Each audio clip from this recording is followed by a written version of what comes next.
let me tell you how powerful our culture is. So I'm born in 1977. When I'm born during the black exploitation era. Very true.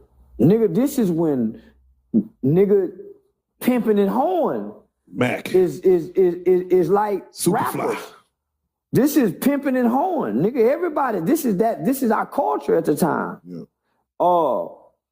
By the time I'm starting to understand and can remember life, we're in the 80s, right? So from the black exploitation era, nigga, here come crack, the crack era. But I'm not in the hood to see this. It's all on television, but I got uncles and aunties who I got access to. My uncle pimp. My auntie and them on crack over here in the hood. Nigga, sometimes uncle stay with her. When auntie get out of jail and Uncle Curtis, they come stay with her because my mom's the backbone of the family. So she's the nurturer of the family. So she nurturing all the dope fiend people in the family who coming to steal from her. And so I'm seeing that through that, right? Yeah. Nigga, we grew up wanting to be pimps. Superfly, the Mac. We grew up wanting to be pimps. I mean, that's why pimping is big in certain North Dallas. Nigga trying to pimp his kids. Slapping a woman in the mouth was cultural because of that. Backhanding her. Right? Nigga, little boys doing that. When you find like a Dolomite isn't, that's later. Well, the Dolomite area, nigga, we doing white folks bad. We doing white girl how Dolomite doing. Yeah, I mean, when we get access to white folk, we like Dolomite. Yeah. So then as we begin to grow up, as kids, unless our parents are on drugs, we don't know nothing about crack and drug addicts. So here come the DARE program, right? So I'm really a good kid, homie. Here come the DARE program. We got the Cosby, we got Different Strokes, we got other shows that's trying to balance our culture. But nigga, the reality is we got crack coming up. So we seeing grandmama on drugs, we seeing Aunt B on drugs, but we don't know what this is. Now, when the DARE program come and show us what it looked like, one day we see at grandmama house, we see crack. Oh man, the DARE program showed us what this shit is. It's that. So by this time, homie, our culture is taking such a shift. So my Uncle Wayne been to prison. Granddaddy done been to federal prison. Jeffrey Nocky, which is my mom's first cousin, they done been in jail.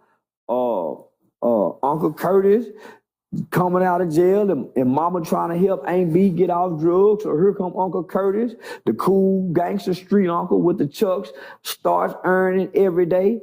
He in the house. So this is where a lot of wrong seeds and bad seeds get sown. That bullshit uncle, that part-time boyfriend that Auntie got, that the kids think cool, he might be around 6-9 months. And that 6-9 months between him seeing the gun, sagging the pants, saying this, saying that, nigga, he done sowed some seeds that's gonna grow. Yeah. So you picking this up. So guess what, nigga? Uncle Curtis sitting down, earning them motherfucking pants, putting that stay flow and starch on him. Nigga telling me all the prison stories, making it sound bravado like the rappers make that shit sound appealing. Nigga, I thought that was the shit, going to prison. So now, shit, nigga, him and Aunt B hustling, but nigga, they going down to the store to go steal cartons of cigarettes. Nigga, Aunt B them the reason they got them cartons of cigarettes up there, because they used to be on this side of the counter. Man, Aunt B them go been down there, one up there stealing the shit out them goddamn cigarettes. See, so as a kid, homie, they showing, you picking up on this shit. So all your uncles done been to jail. They come home, they some hell of a niggas. And you seeing how people treat them. Nigga, you want that. Ain't nobody telling you this ain't the way. Yeah. Nigga, you want that. Especially when you see them come out that room with them goddamn trash bags of money. Shit. And then when y'all have a family reunion, they have a family get together, and you see how the family running up to and talk. So you sitting as a kid seeing how they treat this nigga that's like this. So that's what you want as a kid. So nigga, so now you got the 80s, right?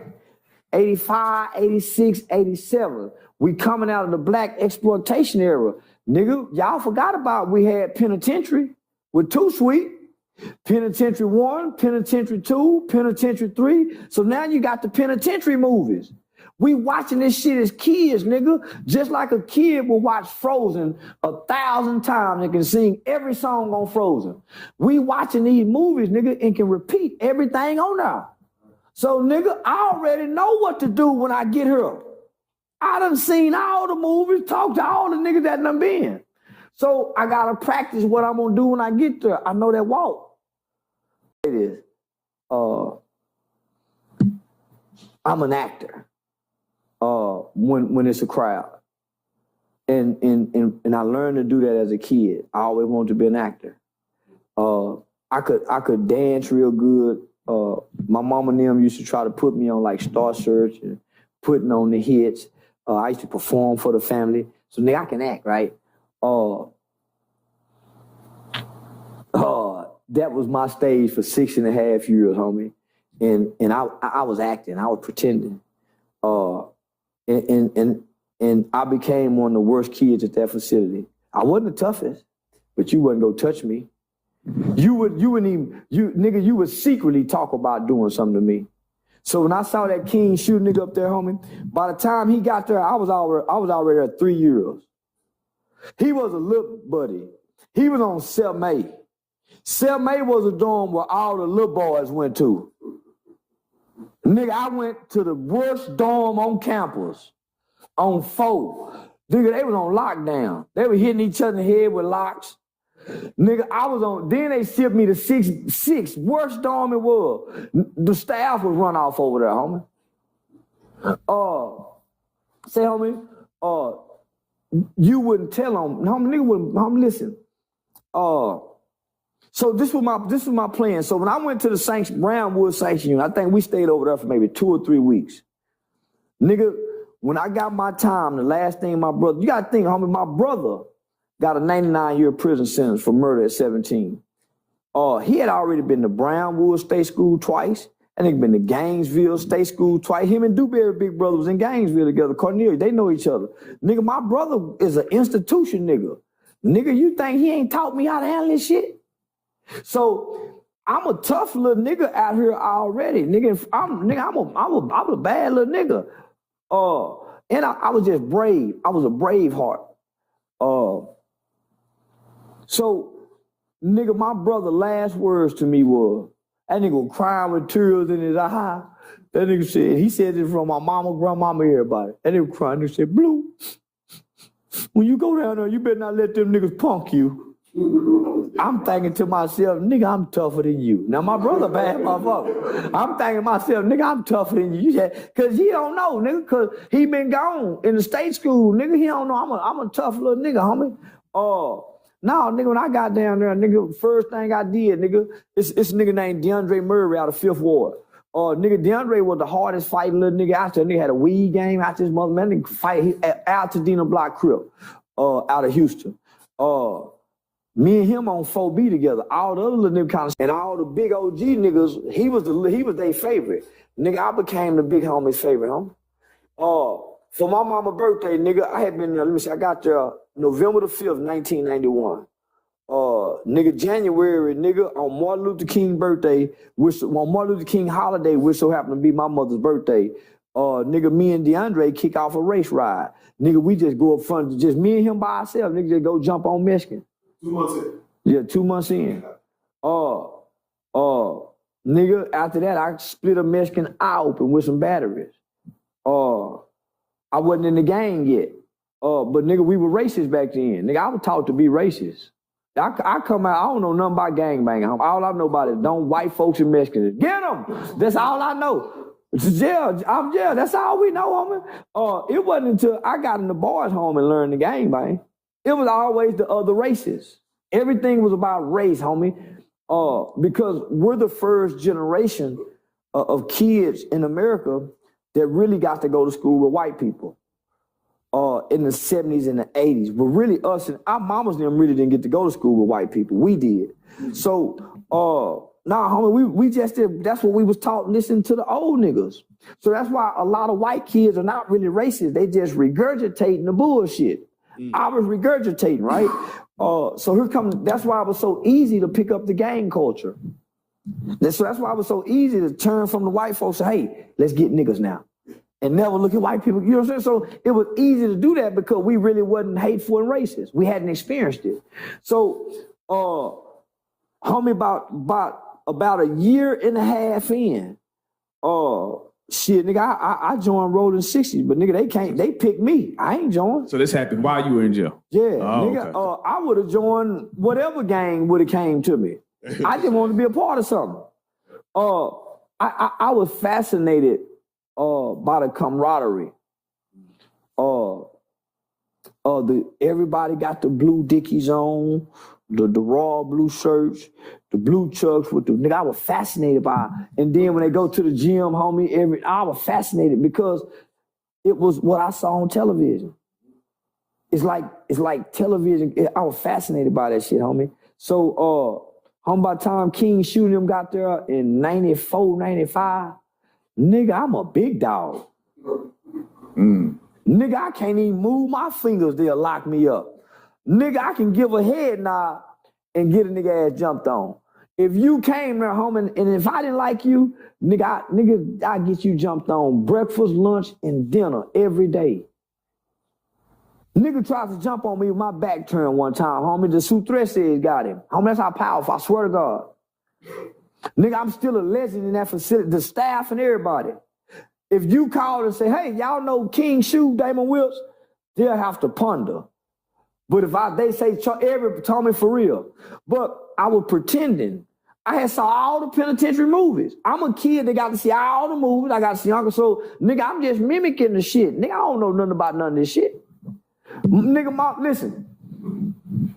My first day on dorms 4B. At the end of the night, it's shower time. So we used to have to get our chairs and sit around in a circle. The kitchen boys used to have to go get our clothes out the kitchen, and they come dump all our clean clothes in the middle of the floor. And you had to write your name and back of your shirt and your drawers. We wore free world clothes, free world everything during this time.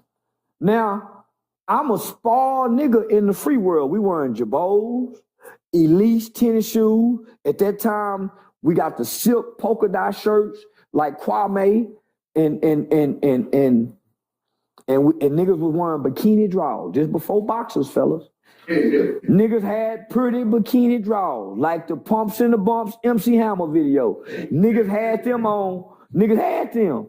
So I done went down here, nigga, with the motherfucking me silk nylon shirts and everything, with them drawers. But I hadn't put my name in them yet. I had just got a visit. Boy, they dumped them drawers out on the floor. Niggas say, who pennies it is? They got pennies. Well, I'm sitting like a motherfucker. I don't want to play in them drawers. You ain't wear drawers for 2 weeks. I had to write home and tell mama send me some boxer. So now, so now, homie, I'm observing, okay, Dickies. I'm observing the gang attire. Now I'm writing home saying, mama, don't send me no more Jabos and silk shirts. I'm saying, give me some blue Dickies, some tan Dickies, some black Dickies, some gray Dickies. Mama, just give me the Dickie suit. So now, nigga, I'm getting attire. Cause now I want to fit in. I stopped telling mama, I said, mama, don't send me no more BB and CC wine. Cause I used to like BB and CC wines, homie. I told mama, stop sending me them BB and CC wine and tape. I started asking for rap music. And my mother was catering to me. But she don't know, homie, I'm taking on these negative attributes of what I'm exposed to because children mimic what they see and repeat what they hear. Nigga, so I went in at 14. By the time before I even turned 16, homie, I'm crippin' now. I finally got the courage to write my mother and say, Mama, I joined the gang. I feel like a man now. Wrote mama my letter. I crossed out all the gang shit that you crossed out. I told him I got the Crip Guard down, because I done heard a nigga talk about the Crip Guard. Yeah, I'm a stupid ass little boy. say, man, I done wrote my mama this bullshit. Boy, and we could use the phone and say, boy, I called when mama got that letter. Boy, mama answered goddamn phone. I told, cause I was telling mama, call this girl. Mama, call this girl. Mama, call this girl. Boy, mama wouldn't call nobody this time. She said, boy, I got your letter. You in the gang, huh? I said, yeah, mama. She said, tell them niggas to buy you some soap then. Don't call and ask me to send you nothing to tell. Boy, that nigga said, but I feel like a man. Yeah. And then when I hung up that phone, nigga, I started crashing out. Because I felt rejected by my mother. But I was rejecting her too, though. Nigga, I was fucked up, homie. I just wanted to be a part of something. I couldn't play football. I couldn't play basketball. Nigga, I feel like this is where I belong. So, nigga, I worked like a running back would work to be a great running back. If I would have joined in the free world, homie, I would have crashed out and done anything for it because I wanted to be great at this shit. And I find out that I can act good, but I didn't know I was acting. I was the best wannabe that a wannabe could be. And I gotta tell this whole story, homie. So, nigga, I jump on a nigga named Randy Ware. So I got a partner named Harvey Hughes. King Shoe is everything Harvey Hughes is. King Shoe is the wannabe of Harvey Hughes. Niggas free amp. Every nigga amp fought. Now, King Shoe is a rolling 30. Them niggas came in after us, homie. We picked them little niggas in recruiting. Me and Amp was partners on 4B, so he come in a little bit after me. Yeah, every nigga he fought, homie, he broke their nose or their jaw. And my nigga was a virgin. He joined Rolling 30 Crips up under OG Nike. He put all them niggas down. King Shooter, little homie. He couldn't sit at the table in a circle with us. He was told what to do. I was never told what to do. I was doing the telling. But I was leading, homie. I wasn't just having niggas do nothing, nigga. I was leading. I was leading because this is what I thought I wanted to be. So I dove in head first. Them niggas were going to want to go home. I was trying to get to prison because my brother, my homeboy Jason Anderson, who was a little older than me, had gone to prison like at 17, 18. He would write me from tail for unit, making that shit sound fun. Them niggas would write me from prison, homie, making that shit sound fun. So the people looking at me like, man, this nigga don't care about nothing. I was just pretending, man. Nah, homie, a lot of niggas went to prison because they were loyal to what we was loyal to. They wasn't fighting for me. They wasn't. Nah, homie, we were just loyal to some bullshit. And many niggas' mothers died while they was in prison. Many niggas became different kind of people while they was in prison. I never needed no protection in the boys' home, homie. Nigga, I was a monster. Psychologically, them niggas couldn't have done, they couldn't have endured what I endured. It was easy to fight. Nigga, it was easy to fight niggas. Nah, homie, I had the pressure of the system on me. Nah, nigga, I spent 9 months in a 23-hour lockdown at the age of 15 years old, homie. Sometimes they wouldn't even let me out. Nigga, they would put me in the same cell where my homeboy committed suicide in. And nigga, I used to be terrified of that motherfucker. I'm claustrophobic. When you want to get out, homie, you can't get out. What do you mentally do as a kid? Ain't no Bible in there. Ain't no Bible in there, nigga. Them niggas couldn't take that shit, homie. None of them, homie. Them niggas couldn't take that shit, homie. No, that nigga ain't never got jumped on by the staff. When Dewberry told y'all that story out there hollering, nigga, this one, Mr. Duffer bigger than Man, Mr. Duffel bigger than a defensive end, homie. Big old white. He was a bouncer at a club. These grown men, I'm little now. Just think how little I was then. This motherfucker on my back. I'm on my stomach. He pulled my neck all the way back, homie. Ah! Nigga, I'm hollering like a motherfucker. I'm hollering like a bitch. Nigga, they froze my dinner. Put me in a room and shut the water off. Nigga, I'm pissing, but it's shit already in that motherfucker. You can't smell it till you move it around and you gotta piss. No mattress, nah, homie. Them niggas wasn't mentally tough. See, I got a different kind of mind, homie. So yeah, nah, nigga, I played the fool. Nah, them niggas, he just got on her, homie. These niggas just talking. You can't find a nigga out of that facility, homie. I spent down there 7 years with the worst kids in the state who got some of the worst crimes in the history of the state. Nigga, all of them go tell you now, that nigga Charleston, Nut. Well, that's how I got the name Nut.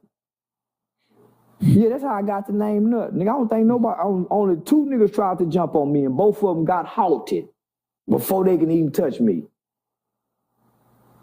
Kareem Ruff and Larry Green and some nigga, I can't even think that's when the essays got it. But nigga, ain't no nigga ever tried to buck me in there.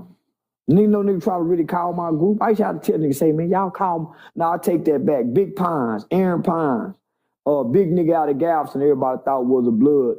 He would call our group. But nah, nigga wasn't fucking with Charleston White. And the staff know it. So this is what they did, homie, because I had so much control. They put me on the dorm with all my enemies. And they moved King Shoe over there with me. When he said we was on the buddy, we wasn't on no buddy pro-pass shit, nigga. He was over there with them niggas, and we was all enemies. He was getting along with them niggas, so it was rolling 60s, rolling 30s, East Terrace gangsters, the niggas out of San Antonio, the Latin Kings were rocking with us at the time, Al Tadena Block Crip. We were battling the Hoovers, Five Dudes Hoover, the Grape Street niggas, the Disciple Folk niggas, and then Boxer Joe, Boxer Joe up out of Corpus Christi and were rocking with us. Who would that do? Oh yeah, we were getting into it with them Trey 5-7 niggas. Nigga, Blue Hand them was over there getting along with them niggas. Shout out to Greg Henry and Keith Booker them. All the enemy was over there, right? So nigga, on a Sunday, I come through with that walk. And Miss Burnham, Mr. Wells, and Mr. Davis was sitting at that table. I come through with that walk. Boy, they look at me. That walk. With that goddamn walk, they look at me. They sick of that goddamn walk, you hear me? Boy, I get back, because I run this shit over here. I run the staff. I run everything over here. Boy, they put me over there with my enemies. Do you think them niggas tried to jump on me? I'm on 7B with all my enemies. And they put me in the middle of the floor, homie, where every nigga can wake up at nighttime and got eyes on me. They was psychologically trying to, nigga, I went over there, homie, and my enemies became my friends. Keith Booker, my enemies, Anthony Lightfoot, all them niggas, homie. Blue Hand them couldn't do that. They had to kiss now, homie. I became the lead over there. And while I was over there, I kicked off a ride. Nigga, I had a whole list. This one go fight this one. This one go fight this one. If he was big, I put 2 on him. I was like a real general. You play RTS. I was like a real, I ain't bullshit. This is wild because you denounce the gang. So where did the shift come from? Because it seems like you when said you know better, you do better. I'm a fucking kid. Yeah. I'm a kid that hurt, angry. I hadn't got healed yet. We in the facility to get healed. But I'm bucking the system. I ain't working the program. Now, one thing I have to ask, because King Shu said this. He said, man, Charleston White was a master manipulator. He tried to manipulate me, but I couldn't be manipulated. I never listen. So he was a rolling 30. I'm a rolling 60. I don't try to manipulate him. He a rolling 30. Amp and them got him. He a little homie. Amp and them got homie. When I left, he was there 3 years later. Still there 3 years after me. He a little homie rolling 30s. We was allies, homie. Nigga 60s really ran that bitch. Nigga rolling, we really ran that bitch. Homie, I was a great recruiter. Nigga, when OG Zim left, nigga, he left me to call shots. It was niggas on the set before me. This nigga older than me, homie. Nigga, I left me. Nigga, I called nigga, and I'm reading. I'm a reader. So while them nigga playing domino, nigga, I'm back there plotting attacks. Seeing Matt, nigga, when Dewberry say, man, he told, no, I'm not, dude, you figure go, you chill, homie. Nigga, we kick out for ride so motherfucking, I don't even think Blue Hand them got put on, nigga, all the big dog got put on a 30-day program. Say, homie, I was in every major behavior modification program that got to do with locking a kid up, homie. I really should be crazy. Homie, because they kept isolation lockup. Homie, them nigga got, man, he got to play football, go off campus. I ain't get to do none of that. Homie, I couldn't even rub my head. Homie, they'll lock me up because they say I was throwing gang sign. Homie, I couldn't do nothing. Nigga, I thought about suicide sometime, but I was too strong to do it. Nigga, they had me seeing psychiatrists. Nigga, I was taking Prozac. Nigga, and even the Prozac, I was like, the shit, I wasn't even on it. Man, when I look back on that shit, homie, I never was. Nigga, the Prozac wasn't doing nothing. Man, I ain't bullshitting. But I'm acting. So this what happened, homie. The people who worked on my dorm, they started saying, man, he playing. Man, one day I was asleep. I was on the loss of privilege couch. I was asleep. When I wake up, Miss Wright just staring at me. She said, boy, you like a little old baby. But when people heard my name, homie, they talked like I was a little monster. And then I'm getting a visit by my mother every other weekend. Then they see after the end of every one of my visits, my mama praying with me. So, man, these people saying, man, this nigga, so they gonna look at my file. Man, the kid come from a good home. Man, this nigga, so homie, they was able to see past this bullshit. That's what saved my life. My house parents, homie. Nigga, they moved me. So what happened was they took me from 4B and 6B, which was a gang-infested side of the campus, and put me on the other side with Mr. Davis and Mr. Tony and Mr. Wells and Mr. Daniels. See, it's weak staff over here. They baby me. They let me have my way. Nigga, I run the dorm. But nigga, they put me over here where it was structure, discipline. Nigga, I had to work the program over here. And that's when the change started coming. King shooting them been over here doing good, working the program the whole time, homie. He wasn't no live wire. And when he got to prison, he became a Muslim where he didn't have to gang bang no more. When he went to prison, he put his flag down. My nigga dude didn't put his flag down. A lot of niggas went to that shit, nigga. Crip, blood, then killed somebody, and soon they get to prison, they pick up that Bible, brother. They pick up the Quran, and they hide behind that for protection. Then come back here and go back to representing. That's what he did.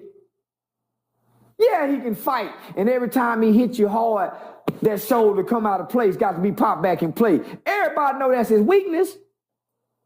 That weak ass overhand. Everybody know that, homie. We raised him. And it's a little homie trying to talk. He a little homie. So I'm saying, man, they ain't got the little homie on here who ain't doing nothing in life. And when he got out, I did him just like I did every last one of my niggas who was down there with me. Say, homie, we talking to kids and working with kids now. If you followed me then, and he followed me then, because the rolling 30s did what the 60s did, homie. Because of me and Amp's relationship. If you follow me then, follow me now, homie. We working with kids. When he got out, I took him into the Port Arthur schools. The same school Pimp C and them went into, doing community events, introducing my friend Damon Wills. Took him to Orange County, Beaumont, spoke there. But what started happening is these guys is just coming home from prison. I've never been to prison. They getting out in the 2010s. I got out in 1998. Never been down there with them. So I'm putting them in a position to be where I'm at set up with your nonprofit, I Found Me. We already got the connection with the youth facility. We can speak at any juvenile facility in this state. So I'm coming to Port Arthur to put you on. You want to rap and fuck hoes. You want to run it with the rappers and Steven Jackson them and fuck hoes. Homie, we building and working with kids. Now it's an ego thing. See, that's what happened with a lot of my partners, homie. Y'all done interviewed some. Because whenever we working with kids, it's like I'm in charge again. And I don't make no niggas feel like that because I got y'all on stage with me, homie. And this is why I did that. I had a dream, probably like in 2001, 2002. And in this dream, I'm standing on this stage talking to children. And all of a sudden, Dewberry, King Shoe, a whole lot of niggas, homie, start appearing in this dream as we standing on stage talking to these kids. And then my brother appeared. Remember I told my brother been gone 30 years. We're sharing our life. The kids got tears in their eyes crying, we crying, and at the end of this dream, homie, we all enter into individual doors with blinding bright lights like this. Whew. I wake up. Damn. Homie, I don't really believe in God and go to church. Nigga, that's bullshit in my mind at this time. My mother come in and say, son, you feel like going to church? It's like 2 weeks before Christmas. I said, nah. Man, when that woman left out that room, I had this urge to go to church.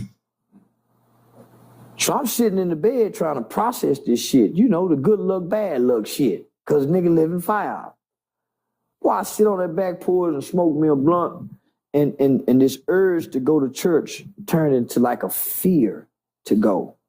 An overwhelming fear to go to church. So I go to church. I go to Acts Church in Forest Hill. Nigga, I don't know nobody at this motherfucking church. I ain't told nobody about this goddamn dream. I sit on the back row. Now, in my mind, I'm just finna put some money in church and get the fuck out of here. Right? Yeah, they're finna buy some beer. So, preacher come out and he look at me. And I said, man, somebody told this motherfucker I smell like weed. Go on, get out of here. And I sit back there. And he started to preach about Joseph in the Bible. Now, I don't know nothing about Joseph in no motherfucking Bible. So he talked about how he got sold in slavery and all that type of shit. So at the end of the sermon, he said, when I came out here, I got a kick in my spirit. And the Holy Spirit told me that you're a Joseph, young man. Huh? Man, bitch ass nigga playing with me. You know what I'm telling you? Bitch ass nigga playing me. Them church game. New and facing church. So he said, I just want to pray for you. When I went down, he put his hands, he started recanting that dream, homie. What he see me doing. Same shit I just saw in his dream. Homie, you fast forward to 10, he said, man, he see me working with governments, impacting laws and legislation. Man, what the fuck is he talking about? Homie, I did that shit 10 years later. So here come my niggas who all done kill people. It's 50 of these niggas. They start getting out. Say, what's up, my nigga? Woo, woo, woo. God damn, nigga, you been locked up this whole time? Yeah, man, I've been gone this long. God damn, nigga, it's been 22 years. Nigga, I went to go see my nigga. Man, I'm fucking with Dewberry. Me and Mark going to go fuck with Dewberry. Dewberry on beat over my brother. Man, I didn't know these niggas were doing 18, 19, 20, 22, 23, 24, 25, 26, 27, 28, 29, 30 years from shit they did when they was 12, 13, and 14, and they were just coming home. So now my nigga Amp hit me. Amp get out and say, what's up, nut cuz? And nigga said, man, I ain't the same Amp no more. So that dream came back to me. God damn. God, that dream. So I said, say, man, oh, man, y'all, let's come up with a youth organization name. Nigga, what we gonna call it? Nigga, Dewberry hit me. Man, let's call it hype. We call it hyped about hype. I called Bob Ray Sanders from the Fort Worth Star-Telegram. Say, man, I got a youth, because he had wrote about me as a kid. Man, I got a new youth organization program, man. We just want to work with kids. At that time, it was just 4 of us. More started getting out. Hype started getting bigger. Homie became a platform for formerly incarcerated juveniles who had grew up in the prison system. So that's where you hear us say, raised by the state. Nigga, I'm the only one that didn't go. I had a recommendation to go. God had something different for me. All them same niggas who been gone all these 2 decades or more, all reconnected back with me. Some of these niggas went to the penitentiary for me, homie. Not for me. They just respected the gang culture to honor the leadership. I wasn't the baddest, homie, but it was evident, nigga, I was sharp amongst them niggas. Them niggas, they can't no nigga deny that, homie. And for any nigga to get on this couch, homie, you ain't go, that nigga just lying, homie. That's an ego, nigga. We've been tripped. That's why we fell out as homeboys, homie. Because them niggas didn't want to follow the lead. Nigga, I'm leading righteously now. I'm leading, but they didn't want to, I didn't want to fuck hoes, homie. I didn't want to damage my character and reputation as a black man amongst black women. I'm not known as a whoremonger. My nigga known as a whoremonger amongst the bitches and the black women, not me. I'm highly respected in our community, homie. And I'm well known in the prison system. I ain't never stepped a foot in prison and highly respected. It's nigga, I'm mythical down there because of what I did in the juvenile facility as a kid.